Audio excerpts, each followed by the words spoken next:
Hey, everybody, and welcome to another episode of Why We Love Horror. Again, I don't have Nazario because, Nazario just doesn't like showing up for this shit. Could be that I killed him, could be that he's, doing school shit. I don't know. But fuck it. I got somebody fucking special here. I got an Australian. It's always fucking great to have an Australian. Who do we have? Which Australian? We got fucking Jake the Snake. How you doing? Kangaroo Jack himself. I just want to shout out this shirt that I got. This is a birthday present from this good friend of mine. It's a Japanese poster of Kangaroo Jack, and I fucking love it. I did not even notice that shirt. I didn't notice the fucking shirt. People know me too well, unfortunately. That is badass, man. So how you doing? I'm doing pretty well. I just worked a 6-hour shift, a short one at work. Now I'm just happy to talk about In the Mouth of Madness and why horror movies are awesome. Fucking A, man. I just got off of work as well. 7-hour shift. Have not slept 24 hours and going. Let's fucking do this. All right, so I guess let's get into it. Who got you into horror? It's tough. I can't really think of anyone who's really like the one person who got me into horror. I think the closest would have to be my mom. But I would also just say that in general, when it comes to just most movies, like regardless of what genre it is, a lot of 80s and 90s sort of stuff. That's just kind of the period that she grew up in, and through symbiosis, those are the movies that she made me watch as a kid. But there's definitely like a bunch of those quintessential horror movies that she showed me when I was maybe a little too young. But definitely, so you had the Goodfellas moment at 3 years old. Yeah, just not Goodfellas, but definitely when I was young. I'm watching Terminator 2, Fuck Terminator 3, Little Mermaid bullshit. No thanks. I love it. Fucking awesome. What was the first horror movie you remember seeing? I had to think about this one because I can't really pinpoint exactly what it was, but the one that I'll never forget is watching Alien for the first time. Alien, that was fucking A. That was Mum. She did that. It was a matter of just, it's on TV. Hey, you've never seen this. I'm gonna let you watch it. I think I was like 6, 7, 8. Dude. I can't exactly remember what time it was, how old I was, but I remember just always remember the poster of the movie and just being like, what the hell is this about? And then when you first see the xenomorph, I think the chest versus sequence is just when you see the xenomorph drop down and then there's the first visual appearance of it, and it rises up. It fucking slowly rises up. God damn, yeah, that's a and fucking then kills Harry Dean Stanton. I was just like, yeah, this is terrifying. But definitely will never forget those moments as a kid. Did it scar you? I would say it scarred me. It kind of gave me a curiosity about what this is, and then I think like a week later we watched Aliens, and it's like two completely different movies in tone. You got Bill Paxton one. Game over, man. Game over. Yeah. What are some of your favorite horror movie moments besides Alien and the xenomorph coming down? Horror. I mean, there's one sequence from In the Mouth of Madness, but we'll talk about that when we talk about it. Oh, man. I think one is from one of my favorite horror movies, which is Suspiria, the remake, 2018 remake. There's a dance sequence about a third into the movie in which, it's without spoiling it, it's basically a hypnotic sequence in which someone is getting bashed and destroyed in like one of the like mirror rooms, and she's just getting, her body's just contorting, and it's just like no music when it cuts to her because it's like the other dancer is like controlling her movements, and just when it cuts to her, it's just her like screaming and just having no idea what's going on, and her body is just like getting contorted and distorted, and it's just like terrifying. And I remember watching that in the theater and just going, "Holy shit!" I was not expecting a sequence like that in this movie.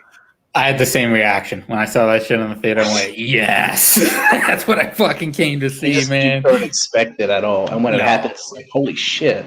Like it just doesn't. It goes so far where you go, holy crap. Yeah, I just really love that sequence a lot.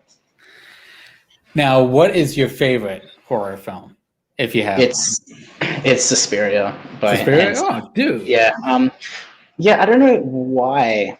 That's a film that kind of grew on me.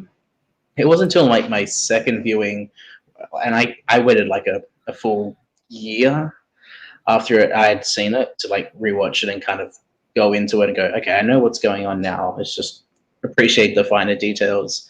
And I remember watching it in the theaters for the first time. I was the only person in the theater when I watched it. I wanted to watch it because I'm a big fan of the director. And I just walked away going, holy shit, this is a really good movie. And then after a second and third and fourth viewing, I'm just like, yeah, I appreciate the film more and more on every viewing. It's my type of horror in the sense that it combines real life horror. There was a hostage situation that was going on in Berlin at the time with this like fantasy witchcraft elements. And it just has a lot of layers that I really enjoy and like, and the whole theme behind motherhood and kind of the matriarch of the coven, I think is really cool, and also just the production design, like the way the Academy looks, and especially like the music as well. I think is so beautiful and powerful, and it just is my type of horror. Oh, the music is fucking fantastic. Now, did you see the original before you saw the remake, or did you see the remake first? I saw the remake first. Ooh, I kind of wanted to go into it without too much knowledge, but I just knew it was about dancing and witches. I just wanted to go in completely fresh and just watch this in the movie. But a smart move. Definitely a smart move. Now, let's get into it. You picked a great fucking movie to talk about. You commented on one of my posts about In the Mouth of Madness, and I went, this got to be the fucking movie we talk about. Hell yeah. Fuck, dude, this fucking movie, man. I saw this movie as a little kid. Sam Neill plays an insurance investigator that goes to find a horror author that is missing named Sutter Kane. And when he gets to a town that's not supposed to exist, crazy fucking shit happens. You got little kids fucking chasing people around. You got fucking townspeople shooting shotguns and fucking throwing axes at each other. Yeah, Vigor the Carpathian. And it's Johnny Boy. All right. Now, what drew you to In the Mouth of Madness? I knew it was a John Carpenter film. I just didn't know anything other than the title of the movie. And I was just kind of curious behind it and watching a couple of reviews and all that sort of stuff, and them just mentioning how it was inspired by like H.P. Lovecraft and has that kind of like cosmic horror and fantasy and reality and all that kind of stuff that I find interesting in horror films, especially. I had always wanted to watch it, and I think it was like the day before my birthday, I decided, you know what, let's just watch it last year, actually. And I found it really good. Like, I enjoyed it a lot, gave it 3.5 stars, and slowly over time, it just started to kind of creep into me, kind of like what the film, kind of like what Sutter Kane's books do to a lot of the people who buy them, and it just made me just really appreciate the film a lot more. And then I gave it a rewatch earlier today, and find it to be a really great horror movie I kind of think is underappreciated. Oh yeah, it definitely is underappreciated. And from what you're talking about, Sam Neill, like watching Sam Neill read the books and just keeps fucking holding his eyes. And then he has those visions, like when he first starts reading, and then he has a vision of the cop that he saw earlier. The repetition in that is so good. It's just fucking great. I love it how it gets into his fucking head. And you kind of see it with his agent, Sutter Kane's agent. Yeah, when that scene is great. Dude, that scene is fucking great. We just see him from far away, just walking across the street with the camera's like slowly like going in, and he's just coming from the background, and it's just like, holy shit. That scene's one of the best in the movie because he just has the axe and he just looks deranged, and then you find it's Sutter Kane's agent, and he's read the book. Then it's just like, holy shit, it's great horror in that aspect.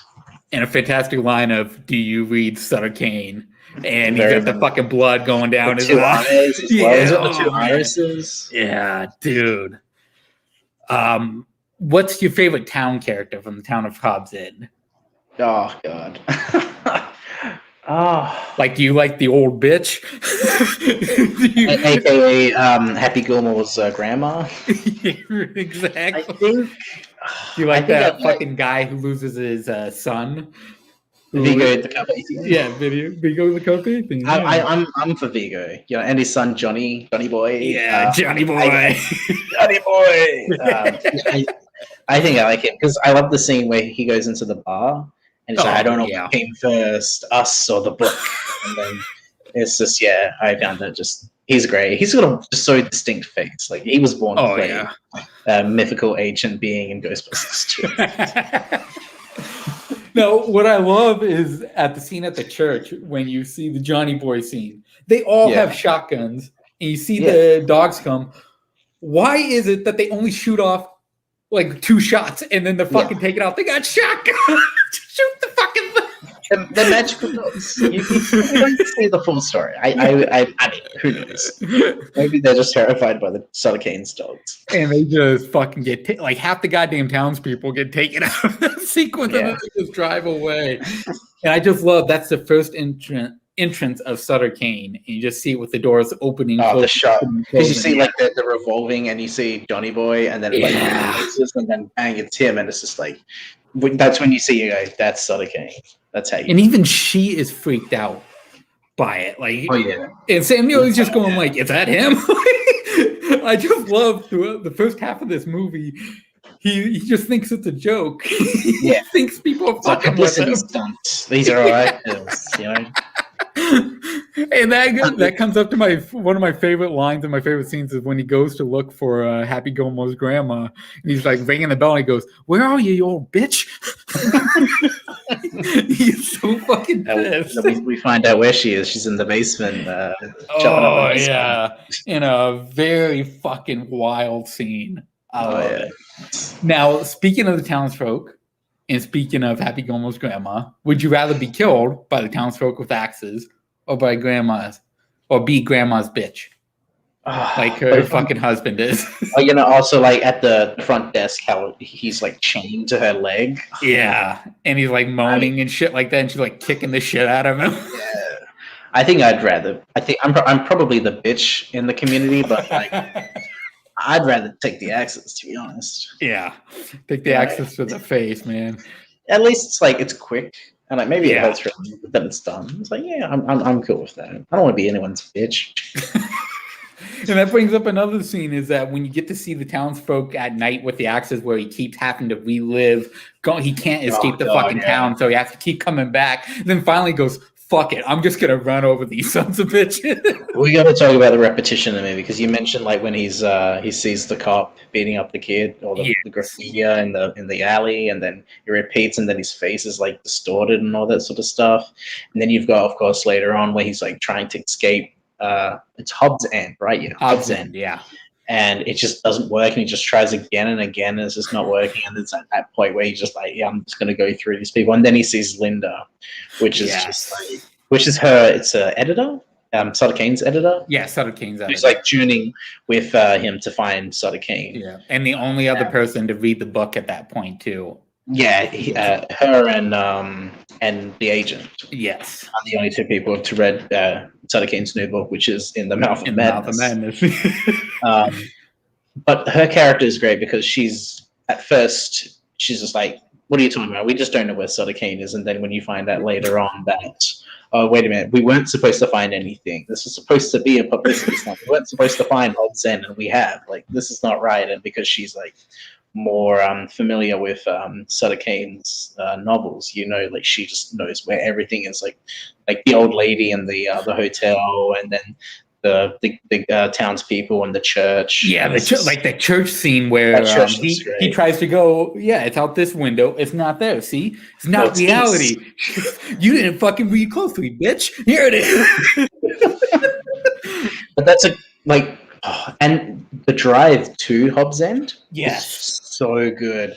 That whole sequence just blows my mind and just runs over the fucking kid who is growing older, and then you realize that that's another repetition scene. He can't fucking escape, so he just keeps getting fucking older and older.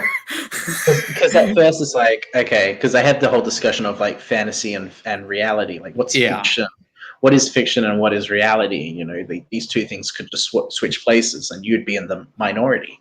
But then when she's driving, she sees the kid on the bike, and it's like, okay, he's just some normal kid. Keep passing by, and then you just see this old guy on the bike, and then he's like, what? And then they run him over, and he's like, run him off. He just gets up, keeps riding.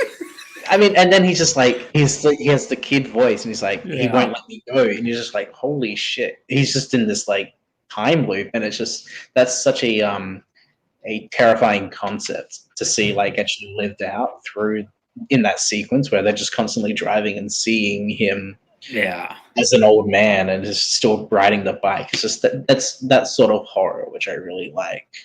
It's a slow present into madness. Just like the title, like it's just that slow degree of madness that they're both happening to each other. Yeah. Especially Sam Neill. That dude gets fucked up throughout this movie. He's great majority of the movie when like he's just like skeptical of everything. It's like, oh, special effects, stunts, you guys are professionals, and he's trying to say that almost to like keep his sanity up. But in that sequence when they're driving to Hobbs End, you see like not the headlights, but you see the lines. And the lines of the road, and then they just disappear, and it's just like black. It's just nothing, and she's like looking over, and she just can't see anything. And then it's like, that is such a scary concept to just be lost, not just in like reality, but just like where could you be? That's why I always find space to be terrifying, because you're in like just the nothingness of it all, and I think that's just is a really scary idea that we get to see in the movie. But Sam Neill is he is so good in the movie. He fucking takes that like you have to play that movie a certain way to work. And he fucking plays it perfectly.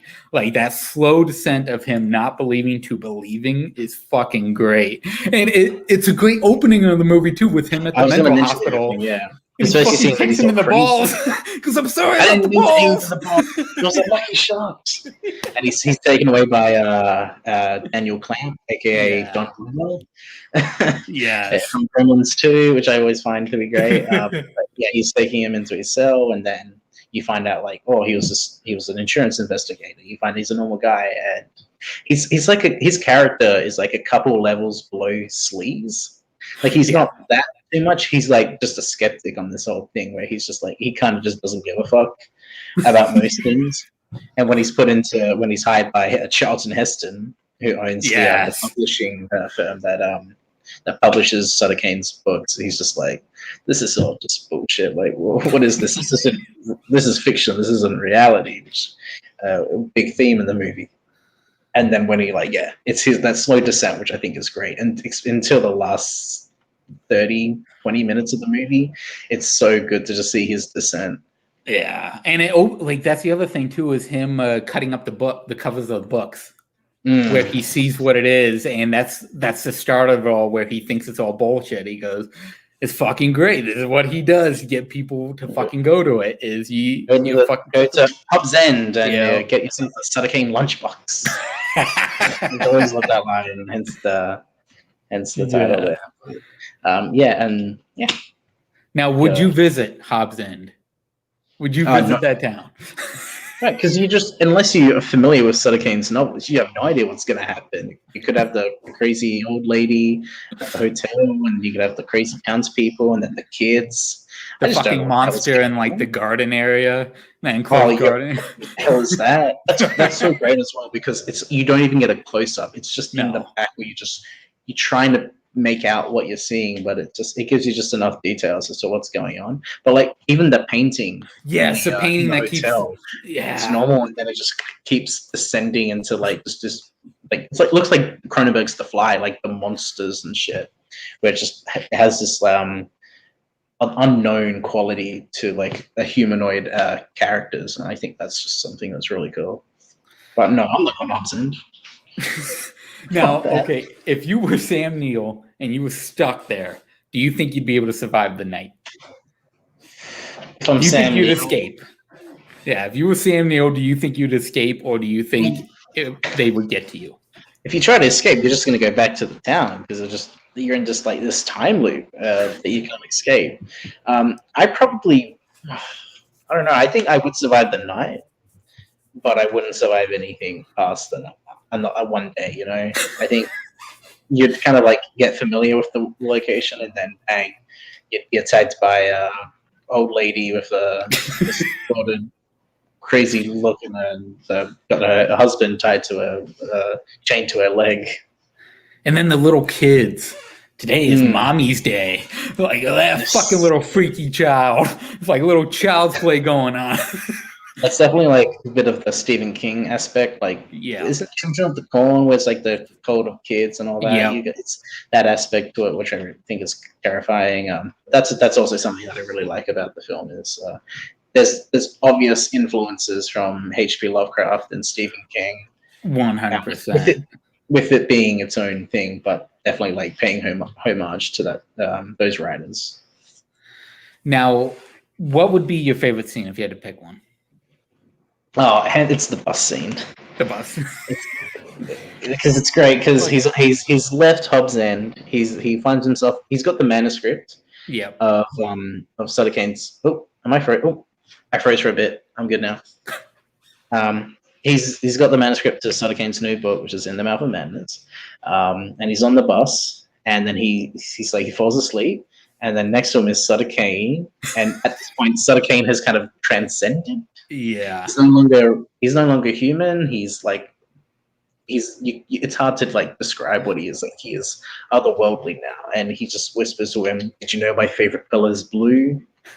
And then the whole scene just is tinted in this blue. He just looks around, and then we have the best shot of the movie, which is just him being terrified and him just screaming.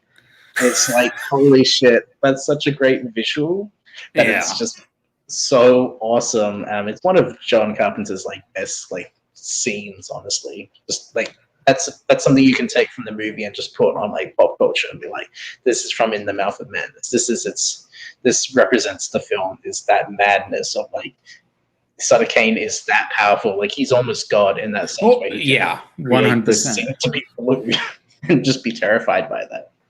And that's what I love is that right before that scene, before he leaves Hobbs End, you just see Sutter Kane. He's up against the door and he goes, "I'm trying to hold him back," and then he rips open the pages. He's the fucking thing. That is fucking awesome. And then the other, I call them like the ancients or something. Like cosmic monsters or something that's like hard to describe, indescribable. They just like come out and you just barely see them. You see like a couple close-ups, but nothing for too long where you can kind of make out what you're seeing, which I think is really effective. Oh, for sure. But my favorite scene by far is close to yours. It's actually the very end. With the movie. Yeah, I always thought about like that fucking thing. Like it's such a great fucking ending. I always love it's one of my favorite endings of all time because you finally get to see that he has truly gone fucking insane, and now he's watching himself on screen. And it's just that smile that he gives, which you mentioned. Is that how you look when you see a great fucking movie? Yes, it is.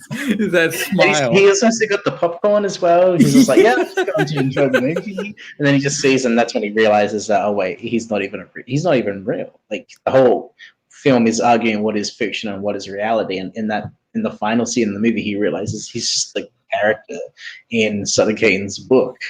That's just so scary and also just really creative and just interesting of an idea where the main character just realizes that he's actually just a main character written by someone, and when he watches the movie it's him there, and he's just like, and that last shot of him just like screaming mad, just being like, this is it, this is my existence, this is my reality, and it's fake.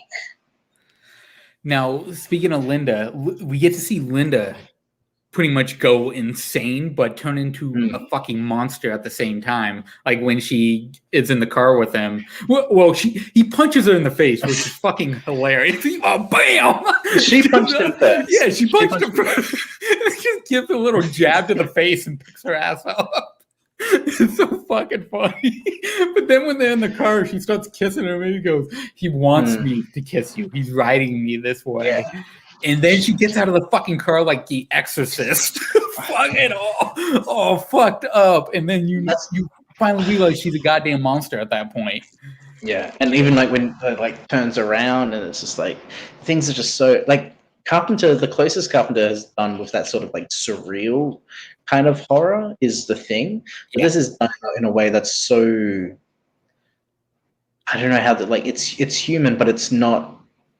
It's something's off. Something's not. There's just something slightly off, and I think that is really effective in the horror aspect of it, where it looks like it's human, but it's not doing what a human does. It's not acting like what it should be. I think that's a really effective way of just making you terrified by whatever Linda is supposed to be, and it's just that's such a great shot. And then when he's running through that hallway, when the those monsters are chasing him, it's just like what does she say? She's like, I can't go through. Like I wasn't written to go through. I wasn't written to go through.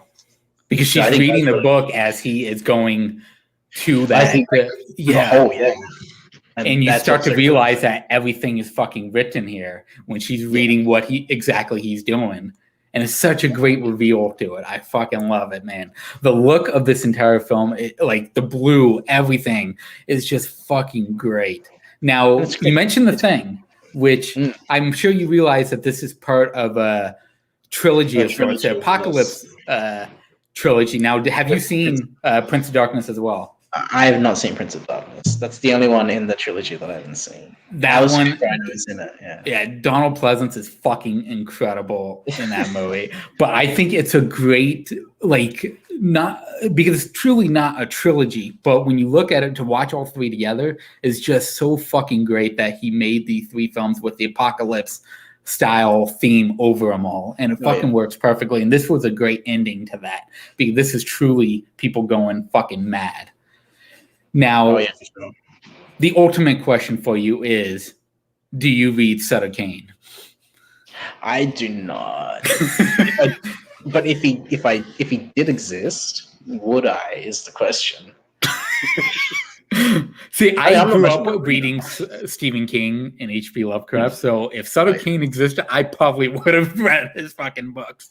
So I'd probably be going mad. I'm with John Trent on this one. This is not my type of thing. I'm just staying away from him. It's all a publicity stunt. That's what I would say. Now, do you have anything else that you wanted to talk about with the movie that you really enjoyed? Because we went through a lot of the main scenes, but there's anything that we missed that you really enjoyed? Let me just quickly. We should mention that young Hayden Christensen. Yes. Fucking A, man. He's the paper boy when John Trent gets out of Hobbs End, he just sees the kid and he's got the same like the cards on the bike as well, and it's like just ask him, are you lost? Did your car break down? And it's just like small little roll and that's it. And it's just like, yep.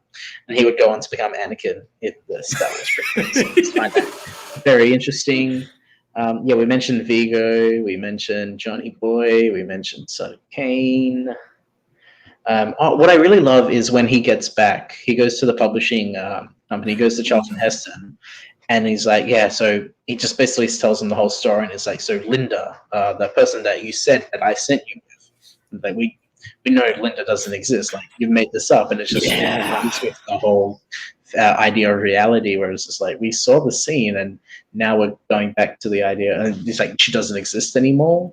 It's like just plays with the ideas of reality where you just don't even know what's real anymore. The fact that he doesn't even know who Linda is, she's Sutter Kane's agent. It's just completely just changes everything.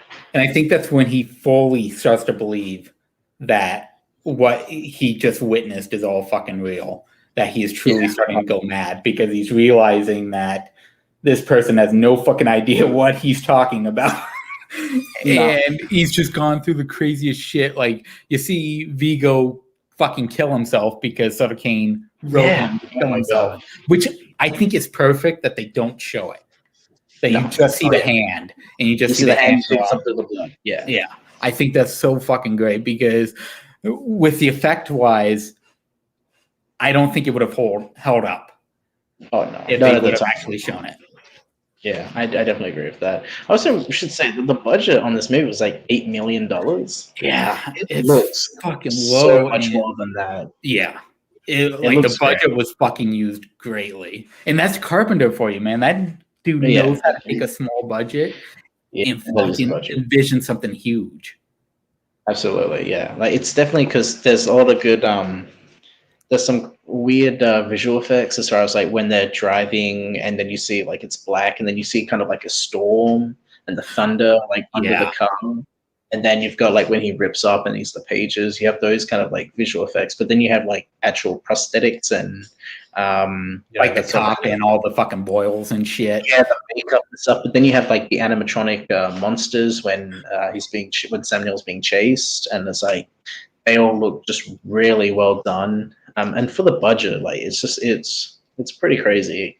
Yeah, Carpenter just really knows what he's doing. I mean, it's unfortunate that this didn't make enough money. I think it just made under 8 million or just over, but that kind of sucks because it's such a underseen movie. And Yeah, this is underappreciated, definitely a especially. forgotten Carpenter movie, which sucks Oh, because yeah. it's so fucking great. It is closely up there for horror Carpenter. It is my third favorite. For Carpenter in general, it's in my top 5 because I am the Thing fan and Halloween, of course, both fucking movies that I love. Both great movies. Yeah. I like this more than I personally like this one more than Halloween. Ooh, Sorry, okay. Michael. Oh no, yeah. Michael, dude, we got the surname. We gotta love fucking Halloween more than this. This is just more a horror that I really appreciate. Serial killer stuff is cool, but I really like the cosmic, unknown quantities of horror and just the ideas that the film kind of explores. I find that to be kind of just more horror that I'm more a fan of. I think The Thing is definitely still his best movie. That is his number 1 for sure, but I think this is number 2 for me. I mean, and I would also, I think you would agree with me in saying that this is his last great movie. Yeah, for sure. It is. It's like I really enjoy The Ward.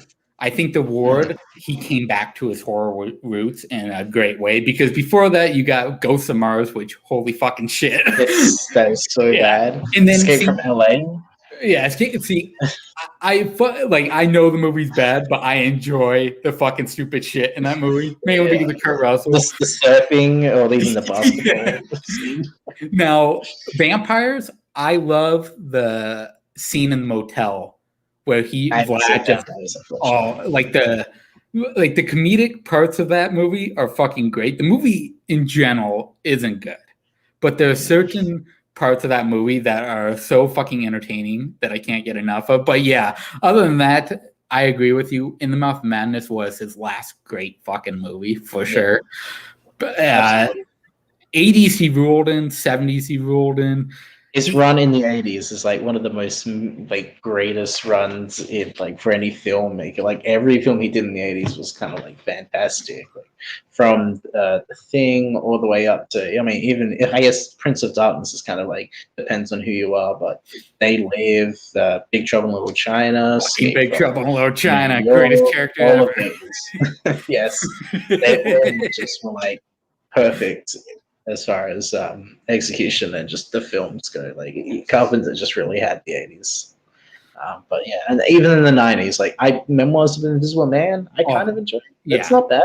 Yeah, it's not bad. That's why he met Sam Neill, so they like clearly got along well for him to be in this one.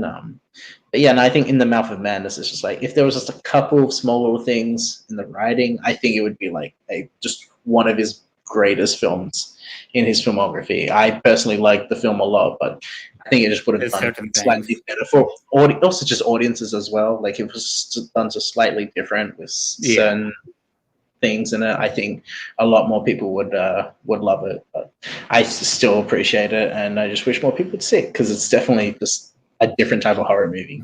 And they had I think it's Shout Factory. I think it was Shout Factory release came out a few years ago. Yeah, the Blu-ray version, which is fucking fantastic. And I thought that would do it. I thought that would bring people more to watch it, but it was mainly people who already knew about it that fucking picked it up. Yeah, So that's true. It's still great, but I wish fucking other people would have fucking noticed it, because that's a movie that needs to be revisited by people. Because yeah, it's such a insane fucking concept that I get why people either didn't watch it or don't go back to it, because it's a wild fucking ride. It is all kinds of crazy shit in that movie, and I can understand why people can't hold it together. Now, if you were to double feature this movie, what other movie would you choose with it? Okay, can it be a movie that hasn't come out yet? Yeah, 100%.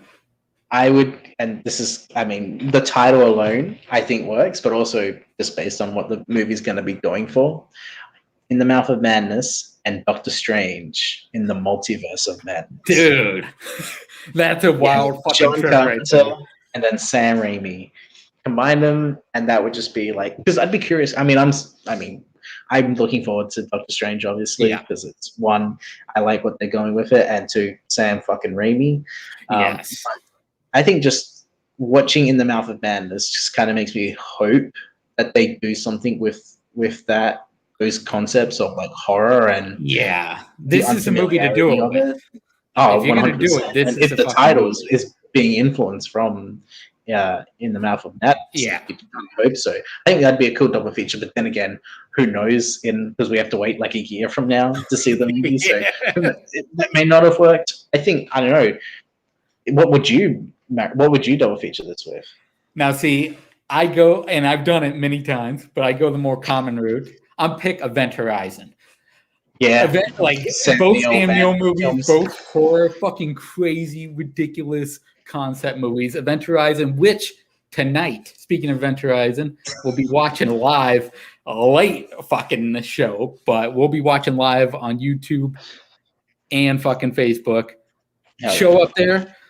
Jake, you fucking know it, man. I talked to you about it. All you guys got to do, you got to click the link. You click the link, you follow my friend on Twitch, and you may be able to win a free video store t-shirt. Because you guys what time? Just so I know for myself. It's 11:30 Eastern. It's a late one. Just before I start work, I should be able to late one. Now, there is something that, since we mentioned the merch, buy our shit. Buy our fucking shit. We got great fucking movies. We don't have Why We Love Horror yet, but Nazario's getting on that shit. We got It Came From the Video Store, which is tonight. We got M-Rank. We got Banana Factory. We got a fucking Banana Factory one. We got a Boiler Room t-shirt. It's called buying our fucking shit so Nazario can get his 4K TV. Because that's all that matters, is getting his 4K TV. Please, give him his 4K TV. That dude has been asking for almost a year and a half now. No, right? But Jake, dude, this has been fucking awesome, man. You are fucking awesome. You the fucking Australian. I've been wanting to get you on to talk. I'm so fucking glad you showed up, and this was the perfect movie.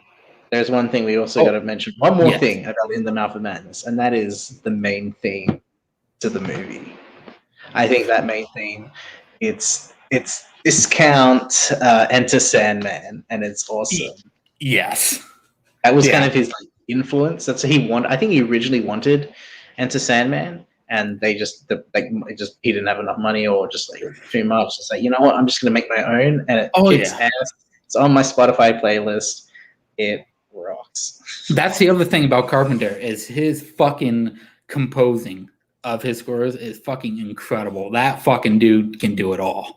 I know he's less involved in this one just because of like the guitar riff. Yeah, like, he's on the keyboard, and a lot of it throughout the movie is like that ambient kind of atmospheric sort of stuff. But this is one where I really love the main theme. It's up there with honestly one of his or a lot of his great themes, like Big Trouble in Little China and Halloween, personally.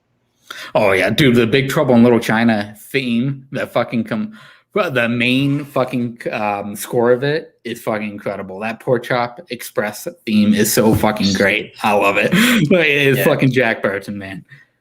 But we got to end it the right way. Always with music. Thank you for showing up, Jake. People, thank you for Absolutely, watching. No man. one's watching anymore, but fuck it. They knew. They saw the greatness. Please, It's fucking 2 in the morning, late at night, when they exactly. finish It's work. fucking, and make sure to show up tonight, 11:30 p.m. Eastern. And we may be doing something during the day too. This day may not be over of content. We never know. But thank you everyone for watching. We will see you next time on Why We Love Horror. Go to Australia. Find some fucking kangaroos. This is reality.